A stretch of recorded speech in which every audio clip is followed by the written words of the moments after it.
तो दोस्तों बात कुछ ऐसी है कि हमारे देश की राज्य सरकारें अपने अपने राज्य में रोजाना नई से नई गाइडलाइन जारी कर रही हैं ताकि अपने राज्य के लोगों को वो कोरोना से बचा सकें।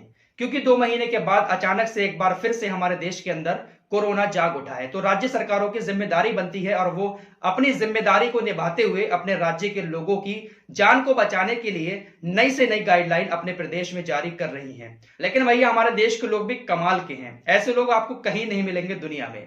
सरकार जो गाइडलाइन बना रही है उस गाइडलाइन की हमारे देश के अंदर मीम्स बनना शुरू हो गए, मजाक बनना शुरू हो गई है। अब हमने आपको बताया था ना कि अहमदाबाद के अंदर नाइट कर्फ्यू लगा दिया गया है और भी कुछ राज्य हैं जहां पर नाइट कर्फ्यू लगा दिया गया है। तो इस नाइट कर्फ्यू को लेकर सरकार की इतनी खिंचाई कर डाली हमारे देश के लोगों ने और ऐसे ऐसे मीम्स बन गए कि आपके सामने जब वो मीम्स आएंगे तो आपको भी पढ़कर हंसी आएगी। देखिए जो नाइट कर्फ्यू लगा है उसके ऊपर कैसे कैसे मीम्स बन गए। रात को 10 बजे से सुबह 6 बजे कर्फ्यू, ससुरा वायरस ना हुआ शहंशाह फिल्म का अमिताभ बच्चन हो गया, जो रातों को निकलता है अंधेरी रातों में सुनसान राहों पर। शहंशाह फिल्म में जो अमिताभ बच्चन रात को निकलते थे ना शहंशाह बनकर, तो लोगों ने ऐसे मीम्स बनाना शुरू कर दिए कि भैया कोरोना वायरस नहीं हो गया, शहंशाह फिल्म का अमिताभ बच्चन हो गया कि वो रात को 10 बजे से सुबह 6 बजे तक ही निकलता है। तो ये जो कर्फ्यू लगाया है रात के 10 बजे से सुबह 6 बजे तक, शायद ये मेरी समझ से भी बाहर है। भैया ये जो नाइट कर्फ्यू लगाया है ना सरकार ने, तो एक स्टेटमेंट ये भी देना चाहिए था सरकार को कि इस नाइट कर्फ्यू से ये फायदा होगा, तब हमारे देश के लोग शायद इस कर्फ्यू के मजाक ना उड़ाते। लेकिन सरकार ने कह दिया कि रात के 10 बजे से सुबह 6 बजे तक नाइट कर्फ्यू रहेगा, इससे कोरोना ठीक हो जाएगा। लेकिन भैया भीड़ भाड़ तो दिन में होती है, मार्केटों में लोग दिन में जाते हैं, सड़क पर दिन में निकलते हैं, रात को तो लोग आराम से अपने अपने घरों में सो जाते हैं। तो रात को कोरोना कैसे पकड़ सकता है, ये बड़ा सवाल है। सरकार को इस पर गहराई में जाकर सोचना पड़ेगा कि रात में कर्फ्यू लगाने से कोरोना कैसे ठीक हो सकता है। सरकार को इस बात का जवाब देना पड़ेगा पब्लिक को, क्योंकि पब्लिक है ये ऐसी चीजों की मजाक बनाना शुरू कर देती है। अब एक और चीज आपको बताऊं, कल ही हमने आप लोगों को बताया था ना कि यूपी में योगी सरकार ने एक नया नियम जारी किया है, एक नई गाइडलाइन जारी की है शादियों को लेकर के। शादी समारोह में अब सिर्फ 100 लोग ही शामिल हो सकते हैं, अभी तक 200 लोग शामिल हो रहे थे।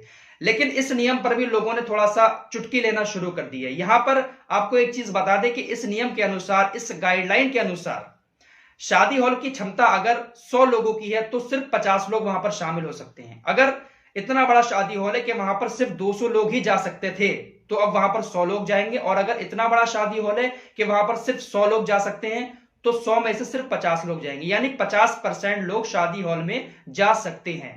और बैंड बाजे पर पूरी तरीके से रोक लगा दी है, डीजे भी नहीं बजेगा, बैंड बाजा भी नहीं बजेगा। अब इस गाइडलाइन को लेकर सरकार की जो चुटकी ली जा रही है वो ये है कि सरकार ने कहा है कि अगर आप घर पर शादी करते हैं तो आपको प्रशासन से इजाजत लेने की कोई भी जरूरत नहीं है।